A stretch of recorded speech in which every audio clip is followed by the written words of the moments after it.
परमात्मा की भक्ति में डूबना प्रारंभ कर देंगे, कर्म के प्रति जागरूक हो जाएंगे, तो जीवन का सारा सुख हमें अपने आप मिलने लगेगा,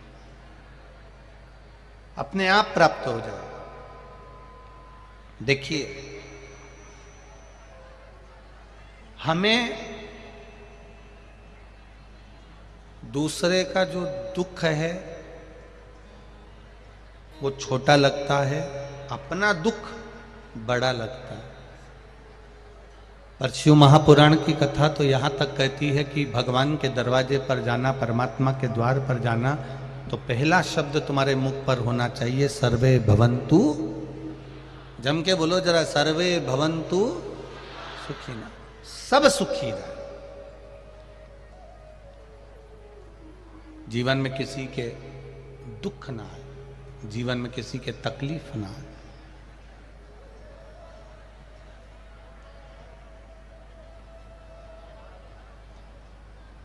हमारा सनातन धर्म यह कहता है कि किसी भी धर्म की, किसी भी संप्रदाय की और किसी व्यक्ति की ना तो कभी हंसी उड़ाना है, ना कभी हमें अपमान करना, ना कभी हम हंसी उड़ाएं और ना कभी हम अपमान करें। एक बार गलती हो गई थी श्री काकभसुंडी जी से। रामचरितमानस का उत्तरकांड, आप सभी ने रामायण तो पढ़ी होगी, और रामचरितमानस का उत्तरकांड कहता है काकभसुंडी जी से एक गलती हो गई थी। वो गलती बड़ी प्रबल थी। काकभसुंडी जी शंकर भगवान की आराधना करते थे, शिव जी की भक्ति करते थे, शंकर की भक्ति में डूबे रहते थे। उनके गुरु श्री लोमश जी, वो राम जी की भी भक्ति करते थे, शंकर जी की भी भक्ति करते थे। उनकी चित्तवृत्ति में जो बैठा उसकी भक्ति में रमे रहते थे।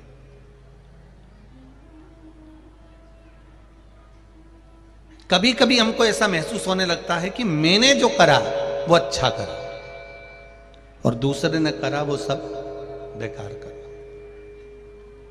सास और बहू में जो झगड़ा होता है वो इसी बात पर होता है। सास कहती है मैं जितना कर लेती हूं मेरी बहू बिल्कुल नहीं करती, पर बहू का जो शरीर है उसके हिसाब से वो अच्छा कर लेती है। ये समझो ना कि जिसके शरीर की जितनी कैपेसिटी काम की, तेरी उम्र में जब वो आएगी तो पक्का है तेरे से ज्यादा काम करेगी। पर हम सोच रहे हैं कि अभी वो इतना काम करे। अब वो अभी तो शादी करके आई है, ब्याह करके आई है, 2 साल में, 4 साल में, 3 साल में तुम सोचती हो कि तुम्हारे जैसी हो जाए, तुम्हारे जैसा काम करने लगे। तो कमला, इस अंदाजे में मत रहना। फिर तेरा नाम कमला, उसका नाम लीला, फिर वो लीला दिखाना चालू कर देगी। है कि हमारे जैसा काम करे, नहीं हो सकता, कभी नहीं होगा। वो तो ना भविष्य थे। हां, समय की अवस्था ढलती जाएगी और समय अच्छा अच्छा गुरु, अच्छा अच्छा शिष्य, अच्छा अच्छा शिक्षक जो चीजें आपको नहीं सिखा सकता वो समय आपको सिखा देता है। समय सिखा। दुनिया के लोगों को तुरंत रिजल्ट चाहिए, पर हम निवेदन करेंगे हमारे पास में कोई मंत्र या तंत्र की या विद्या की ऐसी पुड़िया नहीं है कि हम घुमा के तुम पे फेंक दें और फूंक मार के उड़ा दें। सियोर वाले महाराज को ना तंत्र आता है, ना मंत्र आता है, ना विद्या आती है। केवल उसको तो शिव की भक्ति है, शंकर का भजन है और शिव का स्मरण, उसके सिवा कुछ भी नहीं, कुछ भी नहीं। और जो तंत्र मंत्र और विद्या के चक्कर में रहते हैं, झाड़ा फूकू के चक्कर में रहते हैं, भभूत के चक्कर में रहते हैं, एक दिन वही भूत बन जाते हैं। उसका कोई मतलब नहीं होता, कोई सेंस नहीं है। आपको स्वयं मेहनत करना है। अब ये लड़का अगर सिर फट गया तो इसमें सियोर वाला महाराज वहां नहीं जाता, ना सियोर वाला महाराज वहां पहुंचकर कुछ करता। करना तुम्हें पड़ा, शिव मंदिर तुम्हें जाना पड़ा, विश्वास तुम्हें जगाना पड़ा, भरोसा तुमको रखना पड़ा, दृढ़ता तुम्हें रखी, तुम्हें याद आ गया। शिव पुराण में महाराज जी कहते एक लोटा जल चढ़ा समस्या निपटेगी, और वो जल चढ़ाने के लिए भाग पड़ी। उसका विश्वास भी तो जागा, उसकी दृढ़ता भी तो जागी। अब तुम्हें तो चाहिए कि महाराज कुछ ऐसा कर दें कि मेरे घर में करोड़ों का धन आ जाए, तो वो दूसरे महाराज होंगे जो करोड़ों का धन, तुम्हारा धन निचोड़ के और करोड़ों का धन भर दें, वो दूसरे हो सकते हैं। यहाँ तो केवल शिव की भक्ति है भगवान के दरवाजे पर। अब इसमें कोई विद्या नहीं है, इसमें कोई मंत्र नहीं, इसमें कोई तंत्र नहीं, इसमें कोई साधन नहीं, ना इसमें बेल है ना कोई भभूति है। यहाँ तो केवल भगवान शंकर का भजन मंत्र, और आपने दिल से उसको रिझाया, दिल से कहा, ये उसका असर है। दिल से कहो। आप लोग कुबेरेश्वर धाम कभी गए होगे? कौन कौन गया है कुबेरेश्वर धाम? अच्छा गए हो आप लोग? हाँ रखो। कभी जिंदगी में कुबेरेश्वर धाम जाना तो सीहोर स्टेशन से उतरकर जब आप कुबेरेश्वर धाम पर जाएंगे तो वहां पर आपको कोई तंत्र मंत्र विद्या नहीं दिखेगी।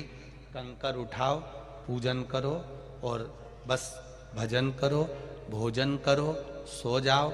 ना तो वहां पर कोई वीआईपी ट्रीटमेंट है, हॉल बना हुआ है, गद्दे मिलते हैं, रजाई मिलती है, कंबल मिलता है, बिछाओ, सो और भोजन करो, और आए हो तो सेवा करो, कंकर शंकर की पूजन कर लो, बस इतना, कुछ भी नहीं बाकी। और दिल से के कर आते हो। आप में भी कई लोग ऐसे होंगे जो एक बार नहीं कम से कम 3 से 4 बार गए होंगे कुबेरेश्वर धाम पर। ऐसे कई लोग होंगे जो कम से कम 3 से 4 बार, ये देख लो माताएं हाथ हिला रही हैं, हम भी 2-3 बार हो जाए, कई लोग 3 से 4 बार गए होंगे बाबा के धाम में कि बाबा से हम विनती करके आए थे और बाबा ने हमारा कृपा करी, बाबा ने हमारी। तो ये दिल से आप जो कह रहे हो, आप विश्वास रखकर जो करोगे उसका फल मिलेगा। कोई ढोंग नहीं, कोई पंच नहीं, कोई अंधविश्वास नहीं, केवल शिव है। काकभूषुंडी जी शिव को मानते हैं, लोमश बाबा, राम और कृष्ण शिव सबको मानते हैं, राम और शिव को मानते हैं। एक दिन काकभूषुंडी जी और लोमश बाबा जो काकभूषुंडी जी के गुरु हैं,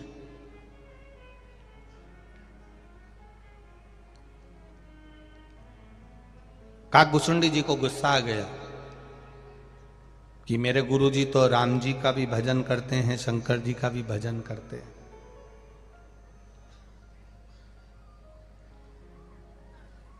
देवों में देव, महादेव। काकभूषुंडी जी ने कहा मैं तो केवल शिव जी का भजन करता हूं, बाकी का किसी का नहीं। अब ये काकभूषुंडी जी को अपने मुख से नहीं कहना चाहिए कि मैं केवल शिव जी का भजन करता हूं, बाकी किसी का नहीं। क्योंकि हमारा सनातन धर्म कहता है किसी भी धर्म की हंसी नहीं उड़ाना, किसी संप्रदाय की हंसी नहीं उड़ाना, किसी व्यक्ति की हंसी नहीं उड़ाना।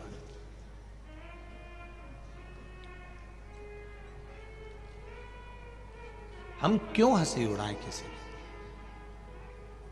कोई आंख से बेकार है,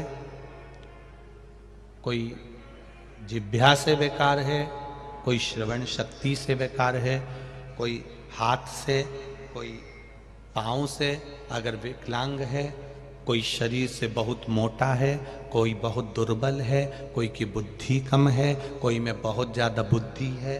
तो हम क्यों हंसी उड़ाएं? किसके लिए? बदलेगी।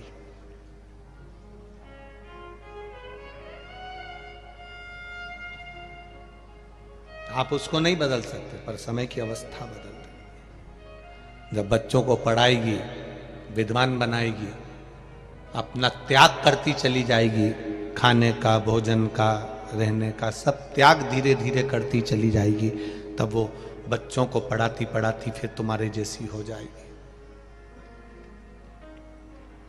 एक बात आपसे पूछना चाहें, बेटे के पास ज्यादा दौलत होती है कि बाप के पास ज्यादा दौलत होती है? पिता के पास होती है ना दौलत। उसने बचपन में जब तुम छोटे से थे तब भी पिता के पास में 500 का नोट होता था, 1000 का नोट होता था, 50-100 रुपए उसके पास होते थे। पर अपने बेटे को, अपनी बेटी को पढ़ाने के चक्कर में, बढ़ाने के चक्कर में, उनके कपड़े अच्छे पहनाने के चक्कर में, उनको खाना अच्छा खिलाने के चक्कर में पिता की जेब में 500 का नोट भी है और भूख भी लग रही है ना, दुकान पे बैठकर ठेला चलाते समय अगर उसको भूख भी लग रही है वो नहीं खाता है, क्योंकि मेरे बच्चे को देना है, ट्यूशन का देना है, बिजली का देना है, गैस की टंकी का देना है, नहीं खाता।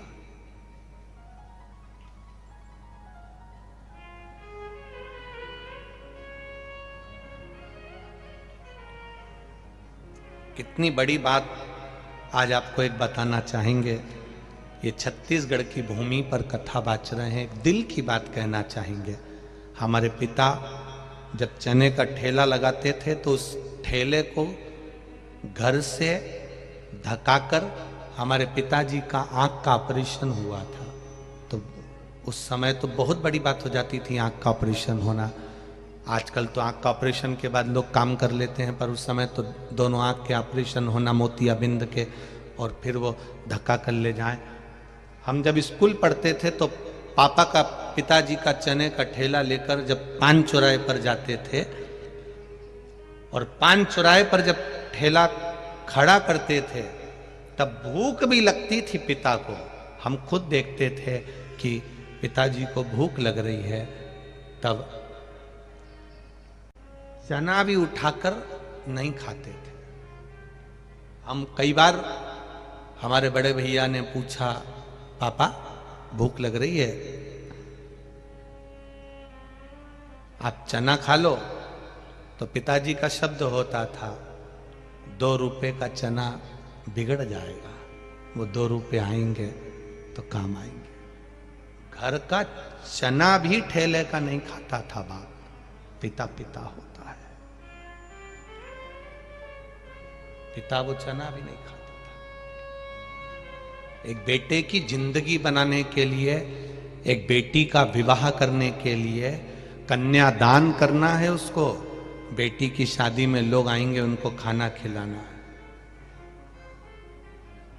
खाना खाने वाला तो प्लेट में भोजन को डस्टबिन में छोड़कर चले जाता है, भरी की भरी 200 रुपए की प्लेट छोड़कर चले जाता है।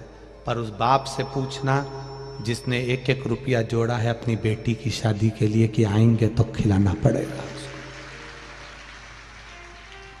1-1 रुपया जोड़ा है उस पिता ने, 1-1 रुपया, केवल बेटी का शादी करना है, बेटे का काम धंधा लगाना है, बच्चों को पढ़ाना है, अच्छे कपड़े पहनाना है। 500 रुपए उसकी जेब में है पर 1 रुपया खर्च नहीं करता पिता। 1 रुपया क्या उसको पानी पतासा याद नहीं आता जो तुम ठेले पर खड़े होकर 50 रुपए का खाकर आ जाते हो? तुम्हारे पापा, तुम्हारे पिता को वो पानी पतासा अच्छा नहीं लगता? तुम्हारे पिता को क्या चाउमीन अच्छी नहीं लगती? तुम्हारे पिता को क्या वो बर्गर अच्छा नहीं लगता? तुम्हारे पिता को क्या वो पिज्जा अच्छा नहीं लगता? तुम्हारे पिता को क्या बाजार में मिलने वाली गजक अच्छी नहीं लगती? तुम्हारे पिता को बाजार में मिलने वाला क्या भोजन अच्छा नहीं लगता?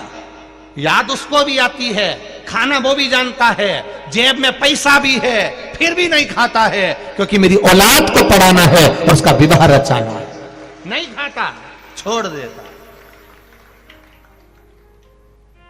और जिस दिन तुम पिता बनोगे और अपनी औलाद के लिए तुम्हारी जेब में भी पैसा होगा, मैं नवयुवक लड़कों से पूछना चाहूंगा, जिनकी इन 45 साल वालों से, इन 50 साल वालों से पूछना, ऑफिस में काम कर रहे हैं, पुलिस की नौकरी, इसकी नौकरी, डॉक्टर की नौकरी, ये नौकरी, गवर्नमेंट की नौकरी कर रहे हैं, एक चाय भी पीते हैं तो 50 बार सोचते हैं कि चाय पिएंगे तो 10 रुपए कट जाएंगे।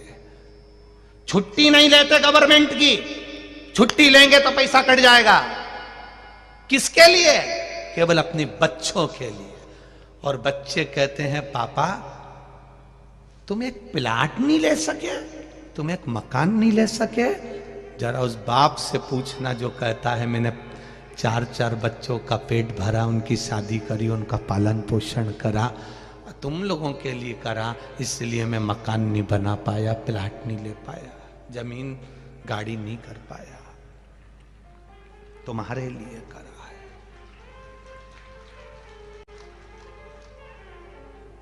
बाप जैसी दुनिया में कोई पूंजी नहीं हो सकती, पिता जैसी कोई दौलत नहीं हो सकती। जिंदा है तब तक लगता है तुमको कि तुमने कमाया है, चले जाएगा तब मालूम पड़ेगा कि ये सारी दौलत उसी की तो थी, उसी के आशीर्वाद की थी। आज सबसे बड़ी खुशी की एक बात कहना चाहूंगा, बड़ी खुशी की बात कहना चाहूंगा। लोग पूछते हैं शिव पुराण क्या देती है। हमारे पास जो पत्र आते हैं, हमारे पास में जो मैसेज आते हैं, हजारों लाखों पत्र और मैसेज रोज सीओर में आते हैं प्रतिदिन। खुशी इस बात की होती है कि नवयुवक लड़के, नवयुवक बेटियां, नवयुवक बेटे अब बूढ़े माता पिता के प्रति समर्पित होना चालू हो गए। लोग पूछते हैं शिवपुराण क्या देती है, हम कहते हैं उनका समर्पण बड़ा है, उनका त्याग बड़ा है, उनका प्रेम बड़ा है, उनकी वात्सल्यता बड़ी है, उनकी करुणा बड़ी है। जो बच्चे गलत मार्ग पर जा रहे थे वो वापिस थोड़ा ना थोड़ा अपने पिता का और मां का आदर करना सीख गए, माता पिता का आदर करना सीखा।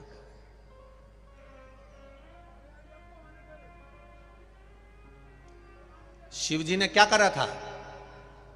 शंकर भगवान का सबसे पहला जनमानस को देने वाला गुण है, शिव जी ने देवताओं के लिए अमृत छोड़ दिया और खुद, बोलो जम के बोलो जरा, विष पी गए। पिता ऐसा ही होता है, अपने बच्चों के लिए जोड़ जोड़ जोड़ जोड़ सब दे देता है, खुद खून का घूंट पी जाता है। ठीक है करूंगा बाद में, तुम लोग खा लो मैं खा लूंगा बाद में, तुम लोग कर लो कर लेंगे बाद में। ये पिता का गुण है, विष पीना वो जानता है। तो मंदिर में रहने वाले शिव और तुम्हारे घर में रहने वाले शिव, तुम्हारे पिता कोई दूसरे नहीं है, वो शंकर का ही एक अवतार है, शिव का एक तत्व है, शिव का एक स्वरूप, उसको पहचान।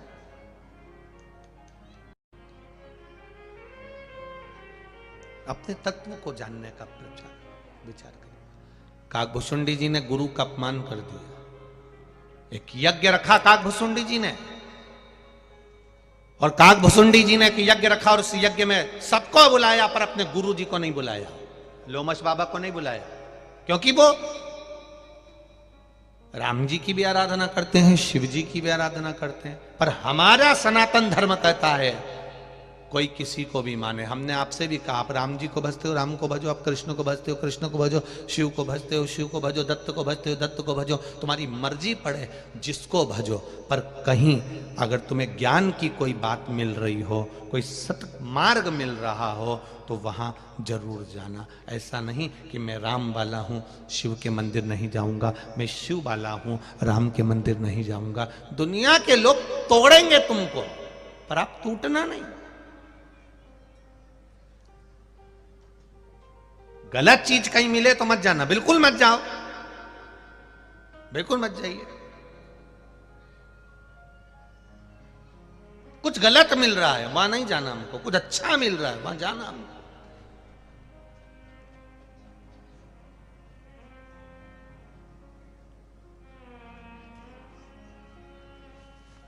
आज कोकड़ी में कम से कम 4.5 लाख लोगों से ज्यादा लोग इस कोकड़ी की कथा में आए हुए हैं। 4.5 लाख से ज्यादा लोग। टेंट बड़ा बड़ा के वो नागपुर का टेंट वाला साहू जी थक गया, इतना रोज टेंट लगाता है वो, कभी इधर बढ़ा देता, कभी इधर बढ़ा देता, कभी उधर बढ़ा देता। टेंट बढ़ते बढ़ते भोजनशाला में घुस गया। गलत है, भोजनशाला टेंशन में है कि दोनों टेंट एक मिला दिया, अब कहां जाओगे? तो वो टेंट वाला साहू भी बोला अब हम इधर नहीं आएंगे, अब हम उधर जाएंगे।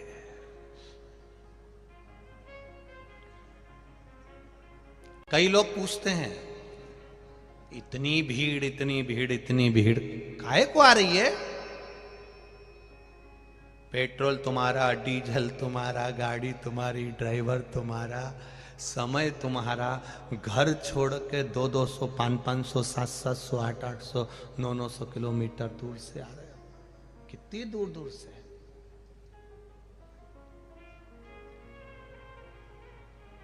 एक तो पंजाब से आया है,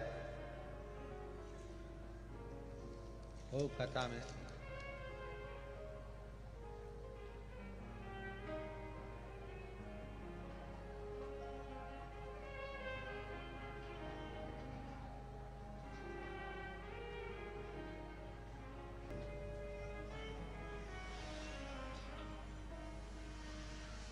और मेरा शिष्य अगर यज्ञ कर रहा है तो मुझे जाना चाहिए। गुरु है, चेला शिष्य भले बेर रख ले, शिष्य भले बेरी हो जाए, शिष्य भले कपटी हो जाए, शिष्य भले धोखा दे दे, शिष्य भले विश्वासघात कर दे, पर गुरु गुरु होता है। गुरु गुरु है। कितना सुंदर संवाद है। एक गुरुजी स्नान करके आ रहे थे और एक ईर्ष्या रखने वाला पेड़ पर चढ़ गया, मुंह में पान भर के बैठ गया। तंगा नहा कर आए, फिर थूका, बार बार थूका गया, मुंह में पूरा थूक खत्म हो गया। अंत में वो नीचे आ गया, पेड़ पे से नीचे उतर कर आकर गुरुजी से कहा क्षमा करिए, मैंने इतनी बार थूका, मैंने इतनी बार आपके ऊपर पान थूका, गुटखा थूका, आपने एक बार भी पलट कर जवाब नहीं दिया गुरुदेव। गुरुजी ने कहा मुझे तेरे चरण पकड़ लेने दे। गुरु ने शिष्य के चरण पकड़ लिए। रोज गंगा की एक डुबकी लगाता था, आज तेरे चक्कर में 108 बार लग गई। ये तेरी ही तो कृपा है, तेरी ही तो दया है, तेरी ही तो करुणा है, ये तेरी कृपा से हुआ। हम अच्छा क्यों नहीं देख पाते? हमें अच्छा क्यों नजर नहीं आता? हम अच्छा क्यों नहीं देख रहे हैं? एक बहुत बड़ी बात है, थोड़ा अपने जीवन में उतारिएगा इस बात को। हमें दूसरे में, दूसरा व्यक्ति गलती करा, दूसरा व्यक्ति अगर बेकार काम करा, दूसरा व्यक्ति यदि कुछ कमी करा है, देखो, बोलो, मना नहीं है, समझाओ, मना नहीं है। शिव महापुराण की कथा कहती है अगर किसी व्यक्ति ने गलती करी है, किसी व्यक्ति ने बेकार काम करा है, देखो, समझाओ, बोलो, मना नहीं है। उसमें कोई कमी है, बताओ कि तूने ये कमी रखी है, मना नहीं है बताने का कि तूने ये कमी कर दी। पर एक बात याद रखना, एक व्यक्ति में कमी दिखी, दूसरे व्यक्ति में कमी दिखी, तीसरे व्यक्ति में कमी दिखी, हर एक व्यक्ति में तुम कुछ ना कुछ कमी देख रहे हो, तो फिर हमें उसको नहीं बताना, फिर हमें अपने आप में समझना है कि हम में क्या कमी है जो सामने वाला व्यक्ति कमी नजर आ रही है। एक व्यक्ति में कमी नजर आए तो समझ लेना कि आप मार्गदर्शक हो, आप समझा सकते हो, आप ज्ञानी हो। दो व्यक्ति में भी गलती नजर आ जाए तो समझ लेना आप मार्गदर्शक हो, आप समझा सकते हो, आप ज्ञानी हो। तीन व्यक्ति में भी गलती नजर आ जाए तो समझ लेना मार्गदर्शक हो, समझा सकते हो, ज्ञानी हो। पर हर व्यक्ति में गलती नजर आ जाए, ये भी संत बुरे, वो भी संत बुरे, ये भी बुरे, वो भी बुरे, ये भी कथाकार बुरे, वो भी कथाकार बुरे, ये भी बुरा, वो भी बुरा, प्रत्येक व्यक्ति अगर गंदा नजर आने लगे, हर एक व्यक्ति में गलतियां दिखने लगे, तब सामने वाला व्यक्ति गलत नहीं है, तुम गलत हो जो तुम्हें हर एक व्यक्ति गलत नजर आ रहा है। फिर अपने में गलती देखो, एक व्यक्ति में गलती निकलती चल जाता, दूसरे व्यक्ति में गलती निकलती चल जाता, तीसरे व्यक्ति में गलती निकलती चल जाता, पर तुमने तो धंधा बना रखा है हर एक की गलती छांटने का। तो समझ लेना तुम ज्ञानी नहीं हो, तुम विद्वान नहीं हो, तुम अज्ञानी हो।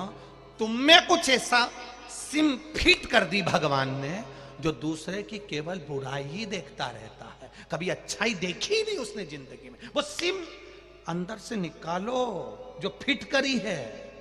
वो सिम के कारण तुम नेटवर्क गलत हो रहा है। कभी कभी कोकड़ी में हमने पूछा, यहां आने से पहले कई लोग पूछते हैं तुम्हारे कोकड़ी में कौन सा नेटवर्क चलेगा, तो कहा साहब ये वाली कंपनी का चल जाएगा। तो क्या साहब हमारे पास तो वो कंपनी है ही नहीं। तो उसने फिर बेचारा गया बालोदा बाजार में से दूसरी सिम लेके आया थोड़े दिन के लिए कि यहाँ चला के यहीं छोड़ देंगे। नेटवर्क तुम्हारा गड़बड़ हो रहा है। एक व्यक्ति में गलती नजर आए, एक व्यक्ति ठीक नजर नहीं आए, एक व्यक्ति में गलती